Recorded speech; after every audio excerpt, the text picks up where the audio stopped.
आप सभी को JM TV for moral stories YouTube channel में स्वागत है। आज फिर से आप लोगों के बीच जुड़ गए हैं कहानी सुनाने के लिए। आज जो कहानी सुनाने वाले हैं, जो कहानी का शीर्षक है भूत की कहानी, जो कि एक शिक्षाप्रद कहानी, इससे हम शिक्षा ले सकते हैं। तो आइए इस कहानी को सुनते हैं। एक गांव में मोहन नाम का पहलवान रहता था, जिसके पास 5 भैंसें थीं। दिन भर भैंसों की देखभाल करना और उनका दूध पीना ही मोहन की दिनचर्या थी। भैंसों का दूध पीते रहने के कारण वह काफ़ी बलवान हो गया था। मोहन अपने बचाव और सहारे के लिए एक लोहे की छड़ हमेशा साथ रखता था। इस कारण कोई भी मोहन को एक बार देख लेता तो उसकी हृदय पुष्ट काया व शक्तिशाली शरीर को देखकर डर जाया करता था। मोहन का पूरी दुनिया में कोई नहीं था, तो उम्र बढ़ने के साथ उसे शादी की चिंता सताने लगी थी। इसलिए वह अक्सर लोगों से पूछा करता था कि उसकी शादी कहाँ और किससे होगी। लोग उसे देखकर डर जाते व उसके सवाल का जवाब ना दे पाते थे। इस पर मोहन उनके साथ मारपीट किया करता था, जिसके चलते लोगों ने उसे रास्ते से ही गुजरना बंद कर दिया था। एक बार किसी दूसरे गांव का एक ब्राह्मण और एक हमाम किसी विवाह समारोह में शामिल होने जा रहे थे। रास्ते में उन्हें मोहन मिल गया। मोहन ने ब्राह्मण को देखा तो उसने दोनों को अपने पास बुलाते हुए कहा कि आप तो मुझे ज्ञानी नज़र आते हो, बताइए मेरी शादी कब और कहाँ होगी। इस तरह पहलवान का सवाल सुनकर दोनों ठिठक गए। हमाम काफ़ी चतुर था। उसने सोचा कि अगर हम इससे बहस करेंगे तो इसके बल के आगे हमारा कोई मुकाबला नहीं। हमाम को एक तरकीब सूझी और उसमें दूर एक ताड़ के पेड़ की ओर उंगली से इशारे करते हुए कहा कि आपकी शादी वहीं होगी। हमाम की बात सुनकर मोहन फूला नहीं समाया और प्रसन्न होकर उसने अपनी 5 भैंसों दोनों को दान में दे दी और ताड़ के पेड़ की दिशा में चल पड़ा। उस ताड़ के पेड़ के पास एक महिला अपनी पति व एक बच्चे के साथ रहती थी। उसका पति बड़ा ही धूर्त हुआ आलसी किस्म का शख्स था और उसे बात बात पर झूठ बोलने की आदत थी। इस वजह से वह महिला अपने पति से बेहद परेशान रहती थी। काफ़ी दूर तक पैदल चलने के बाद जब मोहन ताड़ के पेड़ के पास पहुंचा तो वह औरत घर के बाहर निकली। घर के आंगन में प्रवेश करते हुए मोहन लड़खड़ाकर गिर पड़ा और उसका एक हाथ औरत के गाल पर तमाचे की तरह लग गया। औरत को लगा कि पहलवान जरूर उसके पति को जानता होगा।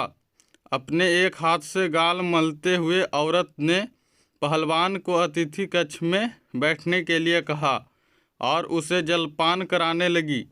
इतने में औरत का साथ अपनी पत्नी को देखकर वह गुस्से से मोहन की ओर इशारा कर पत्नी से पूछने लगा, वह शख्स कौन है? औरत ने डरते हुए कहा कि उसे लगा कि वह परिचित है, इसलिए उसने उसे भीतर आने दिया।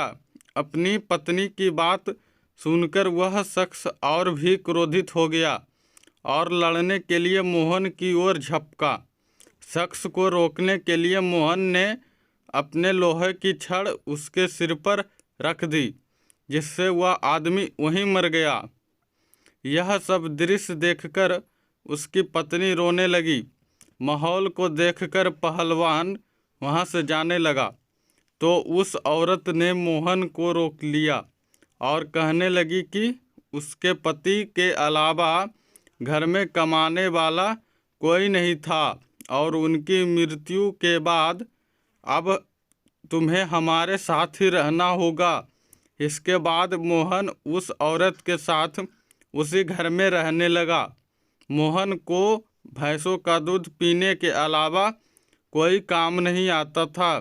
ऐसे में कुछ दिन बाद जब घर का राशन खत्म होने लगा तो महिला ने उससे कहा कि वह बाहर जाकर कुछ कमा कर लेकर आए या फिर राजा के पास जाकर खेती के लिए ज़मीन मांग ले, ताकि वह खेती कर अपना भरण पोषण कर सके।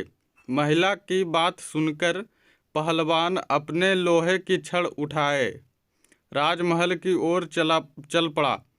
राजमहल के पास पहुंचने पर सभी द्वारपाल और सैनिक मोहन की काया देखकर डर से कांपने लगे और तुरंत राजा तक सूचना पहुंचाई कि कोई बलवान हाथ में लोहे की छड़ लिए महल की ओर बढ़ता चला आ रहा है। सूचना पाकर राजा ने तुरंत अपने मुंशी को बुलाया और उसे तत्काल पहलवान के पास जाकर आने का कारण पूछने को कहा। पहलवान मुंशी को खेती के लिए ज़मीन मांगने की अपनी विनती बताता है। संदेश लेकर राजा के पास पहुंचने पर राजा पहलवान को ढेर सारी ज़मीन देने का आदेश देता है।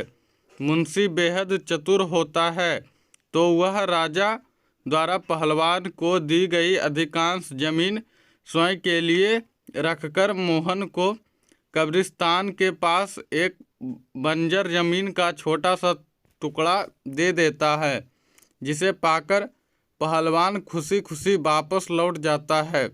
उस बंजर ज़मीन के पास के बीच में एक पीपल का पेड़ होता है जिस पर भूतों का बसेरा होता है।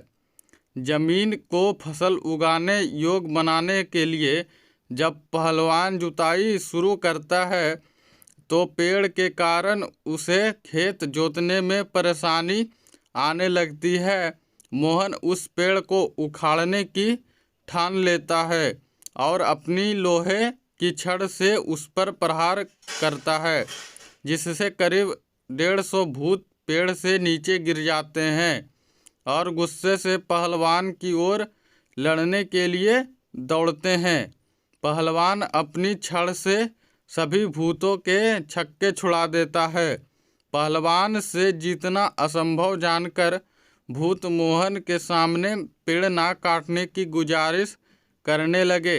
भूतों ने कहा, यह हमारा घर है, हम कई साल से यहाँ रह रहे हैं, हमारे घर को मत उजाड़ो। भूतों ने इसके बदले खेतों में काम कर उपज मोहन के घर पहुँचाने का प्रस्ताव रखा।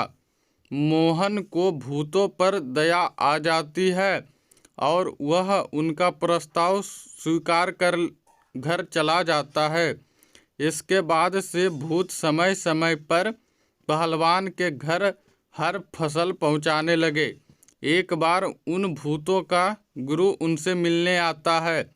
सभी भूतों को दुबला पतला हुआ कमज़ोर देखकर वह उनकी दुर्दशा का कारण पूछता है। भूतों से पूरा वृत्तांत सुनकर गुरु पहलवान को सबक सिखाने की ठानता है और उसके घर की ओर चल पड़ता है। भूतों का गुरु एक बिल्ली का रूप धारण कर पहलवान पर हमला करने की योजना बनाता है। उन दिनों पहलवान के घर में रोज एक बिल्ली रसोई में घुसकर सारा दूध पी जाती थी, जिससे वह काफ़ी परेशान था। उस दिन पहलवान भी उस बिल्ली को सबक सिखाने के लिए दरवाजे के पीछे छिपकर बिल्ली का इंतजार कर रहा होता है। जैसे ही बिल्ली के रूप में भूतों का गुरु कमरे में प्रवेश करता है, पहलवान उस पर प्रहार कर देता है। पहलवान के प्रहार से भूतों के गुरु की कई हड्डियां टूट जाती है और वह अपने असली रूप में आकर अपनी जान बख्शने का निवेदन करने लगता है।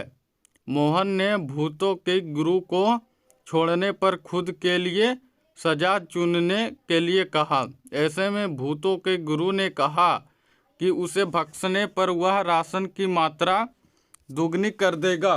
भूतों के गुरु के इस बात पर कुछ देर विचार करने के बाद पहलवान उसे छोड़ देता है। पहलवान के घर से निकलकर भूतों का गुरु सीधे अपने शिष्यों के पास जाता है। शिष्यों के पूछने पर वह उन्हें पूरा वृत्तांत बताता है और कहता है कि अब से पहलवान के घर भेजने वाले राशन की मात्रा दुगनी करनी होगी। तो हमें क्या कहानी से शिक्षा मिलती है? अगर आपका भाग्य बलवान हो तो विपत्तियां भी अवसर में बदल सकती है। तो ऐसे ही कहानी को सुनने के लिए हमारे JM TV Hindi for moral stories को सब्सक्राइब करें। और आज की वीडियो कैसी लगी कमेंट में ज़रूर बताएंगे और वीडियो को ज़्यादा से ज़्यादा शेयर करेंगे। तो थैंक्स फॉर वाचिंग।